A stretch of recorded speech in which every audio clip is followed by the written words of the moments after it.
Why do 99% of strange noises have normal explanations, but that 1%? It haunts me. This happened 2 years ago, and I remember it like yesterday. I live in the middle of nowhere in Ireland where the nights are usually silent. But that night in late spring was different. It was around midnight, and I was grabbing a snack, normal teenager stuff, when I started hearing noises outside.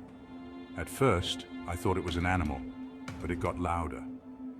I opened the window and saw my dog, a big Newfoundland, staring at the forest, scared, silent. The noise?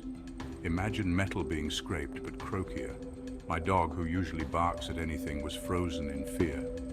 I brought her inside and tried to sleep, but the noise followed me to the front of the house. Then tap, tap, tap on my window. It sounded like pebbles hitting the glass. I hid under my covers, listening until I fell asleep.